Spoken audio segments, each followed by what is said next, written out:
Meanwhile, in the CyClones universe. Yes, I know the truth about you. Yes, I believe you've earned the right to hear the truth. Go ahead and ask your question. What's up with the Jews? Did they do 9/11? Is there a Jewish memo? And where's the gold? Where's the Jew gold? All right. Let me start at the beginning.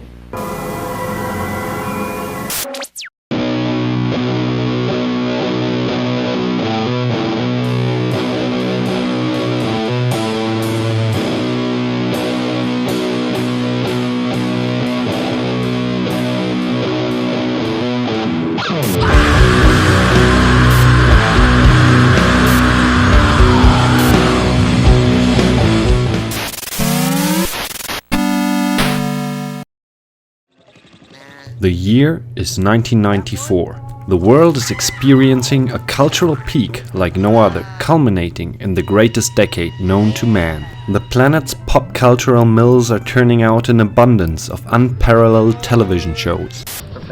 Visionaries are revolutionizing digital entertainment one masterpiece at a time, while Marilyn Manson teaches the eager kids about the ins and outs of schoolyard self-defense utilizing blunt metal food containers. In a nutshell, the year 1994 perfectly encapsulates the very essence of what makes us 90s kids so much superior to all other forms of life. It was only 1 year ago that the game that would define a whole genre had hit store shelves, ushering in the year of the Doom clone. One of the companies partaken in this new trend was Ravensoft. They used the Doom engine to come up with the well-known and beloved Heretic, late in 1994. Much less well-known, however, is the fact that Ravensoft had split its workforce to produce another first-person shooter for SSI. Coming from a positive relationship with EA, Ravensoftware had been tasked with developing a new FPS on the Shadowcaster engine. Realizing soon, however, that the engine had aged considerably at that time, Ravensoftware built a new engine from the ground up. This engine, codenamed Steam, would be what drove the second FPS they released in 1994, CyClones. The cover of the box is nothing special. They were so proud of the few pre-rendered video sequences that they plastered them all over the front of the box. Whatever happened to commissioning an artist? Not only is the prominently displayed player character a really low quality image, blown up in size to fit the box, but also the gun looks fucking retarded. I mean, what's up with that? It looks like a severely overpowered kitchen utensil he bought after a night of binge-watching the Home Shopping channel, and not like a cruel war machine spitting metallic death that tears alien bodies asunder. In-game, the gun looks fucking badass. It's one of my favorite FPS guns ever. Look at it. They didn't even get the fucking number of barrels right. If you ask me, you can see the three main reasons why this game didn't sell very well right here on the box. The first clue is this green little sticker here. If you've seen one of those before, you know you're in for a treat. But more on that later. The second problem is the atrocious cover. It is unappealing, has low quality, has no art direction to speak of, and the upper left quarter is dedicated to a naked dude with tubes protruding from his back. On another note, this might be the first recorded incidence of Sarkeesian's famous strategic butt covering. Yep, money well spent. Anyway, the name of the game couldn't have helped sales either. And when you look at the back of the box, you can see they knew it was a problem. The first line of the teaser reads, "No, this isn't about twisters that take out trailer parks in the Midwest. We're referring to cybernetic clones, deadly creations of an alien race bent on Earth's conquest." They drive this point home constantly. In the story, in the awful full motion video, and even in the way they write the title. Now, here's a novel idea for you. If you don't want your customers to think of CyClones, don't name your product CyClones. At least the back of the box does one thing right. It has actual gameplay screenshots. I'm not gonna look inside, by the way. This thing is still sealed. Even though the game isn't really worth much because nobody seems to care about it, I had to pay out of the ass to get it. It's exceedingly rare here in Germany, and I had to get it imported from Canada. But I also own a copy of the disc, so there's what that looks like, if you care. But enough of this box shit. We're here for the game, aren't we? Playing it, FPS fans of the 90s will feel right at home. While not quite as fast and approachable as its big inspiration, CyClones brings some solid shooter mechanics to the table, and even some innovation. The first hurdle everybody has to take when new to this game, especially back in the day, are the controls. CyClones allows for running, jumping, looking up and down, and even free aiming, if you can get used to the controls, that is. It's not as easy as you would want it to be, but it's not as hard as some people would make you believe either. It's actually pretty close to modern FPS controls if you think about it, with the major difference being that looking is independent from aiming. You could probably best compare it to the way the controls in Ultima Underworld and System Shock work. All the publications which gave CyClones a low review score back in the day made a point of harping on about the unusual control scheme. I mean, I get it. It's not the tightest shit you've ever played. But let's be honest here. Complaining that you just couldn't play the game right because you couldn't wrap your head around the controls makes you sound a bit like a spastic.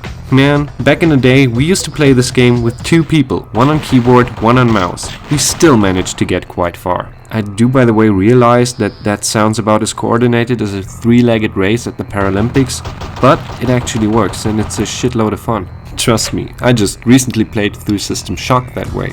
One thing that really sucks about the controls though is this. There is an option to move using the mouse, and sometimes during gameplay you accidentally activate it. It's kind of hard to explain, but when you play it you'll notice, because it will really fuck you up. But it just happens from time to time and you learn to deal with it eventually. Awkward controls notwithstanding, this game has quite a few beautiful things to offer. I've said it before and I'll say it again, I just love the fucking 2D enemy sprites in first-person shooters of the 90s. Look at this. Make enemy sprites again. That's a platform I'd run on. Some people also like to bitch about the way you interact with items, but I actually like that. Not simply being able to run over an item to pick it up can make for more challenging gameplay. Having to run up to a health kit, click it to pick it up, and then to retreat to safety where it is hastily applied may be a challenge, but it's a fair one. Much less fair, on the other hand, is the often deliberately annoying placement of items. The weapons arsenal, that is so often the driving force behind early first-person shooters, isn't necessarily impressive here, but CyClones employs a variety of clever tactics to still keep you engaged. You will, for example, often find ammunition for a gun before you find the gun itself. This allows you to see the outline of that gun in your inventory, creating a sense of excitement for what is to come, as well as a lingering fear that you may have accidentally already missed it. You also find items and explosives to use, and can even upgrade your power suit twice during the game. Each of these new suits brings not only more armor, but also a different and more powerful melee weapon. While you start out with your trusty fist blades, your next suit comes equipped with a circular saw. I know this looks suspiciously like another home shopping kitchen utensil, but you still wouldn't want to get cut by it. Just be careful. Yeah, I will. Hang on. The nano suit you pick up near the end even allows you to insta-kill most enemies. Pretty awesome shit. Ravensoft clearly applied some simple RPG mechanics to their game, and personally, I think it works quite well. Every level has an objective that is not necessarily as straightforward as killing all the enemies and finding the exit. Reading the briefing is necessary if you don't wish to stumble around cluelessly, as I did as a kid. Another little tweak that I really appreciate is the fact that the cursor changes color when you look at the door you can open, even if it is a secret door. Your cybernetic suit will even inform you if there is a hollow wall nearby you can pass through. Personally, I never enjoyed hammering the spacebar while running up and down corridors to find the secret entrances. Be warned though, there are some unmarked secret passages in this game.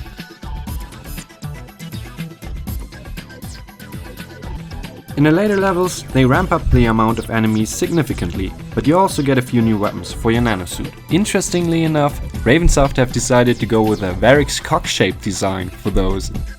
I got something for you!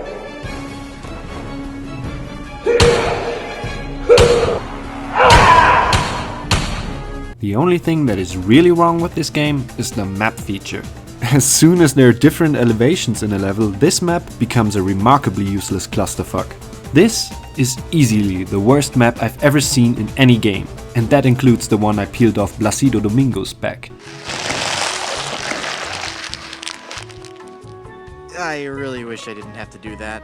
The story isn't all that special, to be honest. Then again, aside from a few notable exceptions that have taken on a few more RPG elements, like System Shock, it never is it? I never knew Doom even had a story when I first played it. I'll quickly give you a rundown, so you won't be confused during the third part of this video. Basically, the Earth is being invaded by aliens, who capture human beings and turn them into cybernetic clones. Those are the bulk of your enemies until you enter the alien ship. In a shocking and no less unpredictable twist,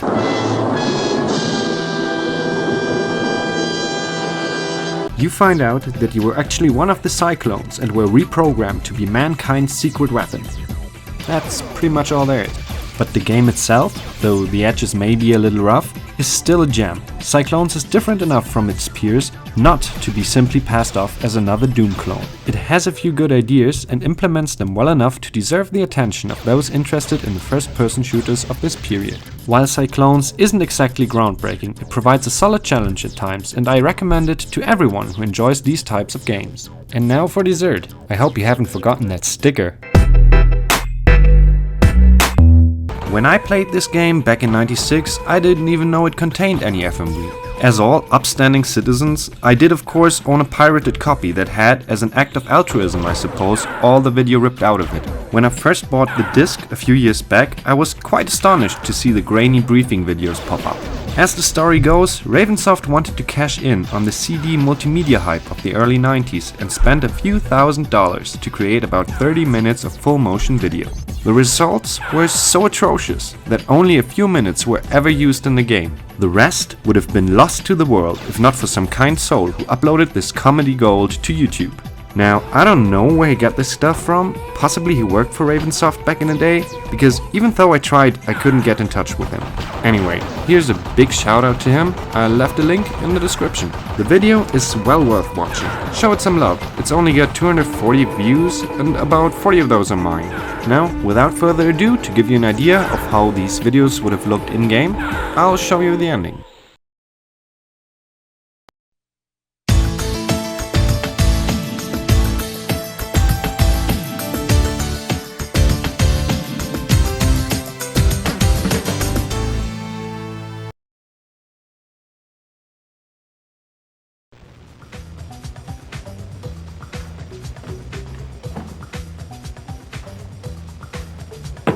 Have a get it.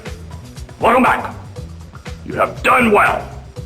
You have done all that AI has asked of you. All that anyone could ask. You have served your purpose well, and now it is time for your final reward. I was there at the beginning of the Havoc project, and well, I believe it's only fitting that I be here at the end. You see, when you were reprogrammed and modified, you were fitted with an RCSD module. Of which I control. What's that you say? RCSD? Why, it stands for Remote Control Self-Destruct.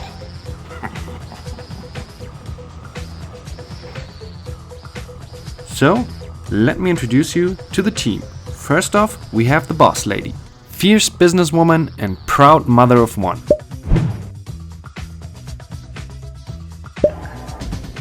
Welcome to AI Central Command, Havoc. I've read all of your test specifications and technical results, and I'm looking forward to getting you into action. I'm Catherine Hayes, Director of Operations and Chief Strategist for Advanced Idea Corporation. I assume your beta programming has prepared you for the level of performance that I will demand.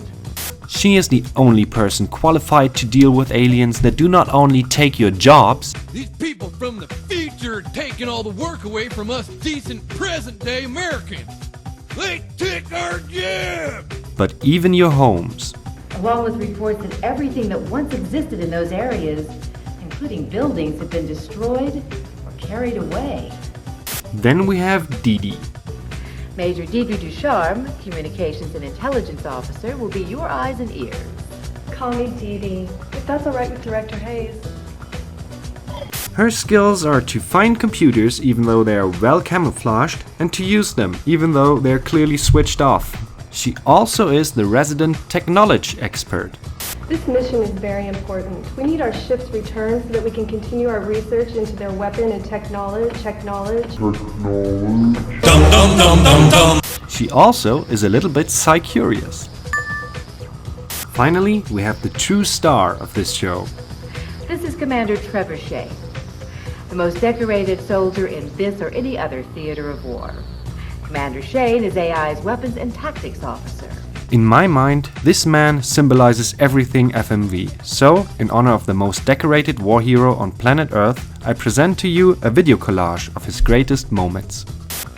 Yeah, I'll tell you why.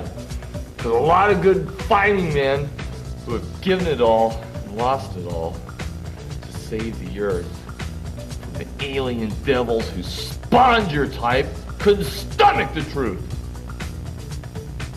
that they're one last hope. Their prototypical half-man, half-android fighting hero is in fact one of the CyClones that is destroying the Earth and all she stands for. You're no better than the scum that took out the whole family, along with other millions of innocent humans. If the world found out who, no, what you are, there will be complete chaos. The rookie takes a direct hit, and I have to count his little bits.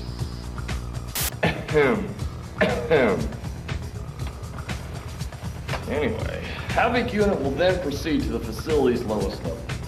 Now, once the unit is at the lowest level, it will take any action needed to start the fail-safe devices located there. Now, this is our chance to deliver the crushing blow to the CyClones leaders. Forget it, Major. He's a cyber toast. I told you Havoc unit was limp. Still think this mission calls for an experienced field operative key. We've been all over this, Commander. You are more important to this mission right here than out in the field. I know you're dying to get back into action, but you're going to have to realize your importance is right here. This is what has been turning the tide of battle in the enemy's favor up till now. These defense sats must be destroyed in order for our forces to stand any chance in this conflict. This is a major, I say major, turning point in this war. All right, I've heard this all before. I just hope we're not sending in a clone to do a man's job. Anyway, from this point, Havoc unit will proceed with the destruction of the largest concentration of CyClones on the planet. The target droid?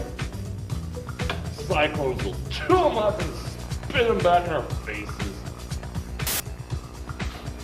For the love of Pete.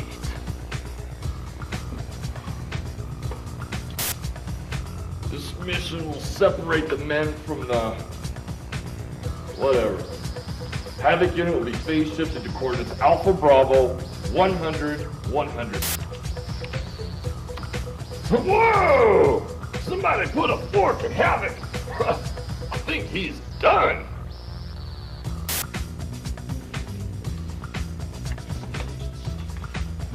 So, what's the strategy?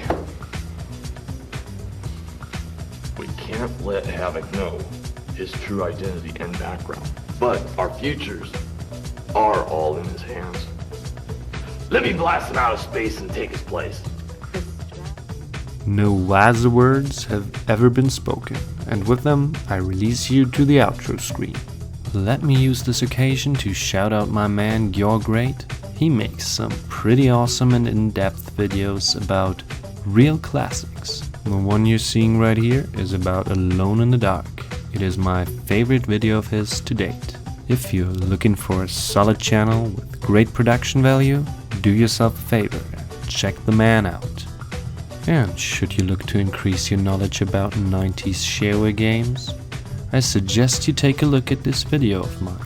It also is my only video completely narrated in my calm voice, which has now been exiled to the outro screen for reasons of embarrassment. By the way, if you were wondering why I called the Spaniard from the Curse of Monkey Island Placido instead of Palido, it's because I played the German version of the game. To me, he will always be Placido Domingo. But hey, now you know how the guy is called in the German version. That is one piece of information that is guaranteed to never come in handy. On a different note, the lady in the beginning did not really say Jews. It's just what I understood the first time around. Made me almost shit myself laughing. I have a weird sense of humor. Have a nice day, and I hope you enjoyed this video.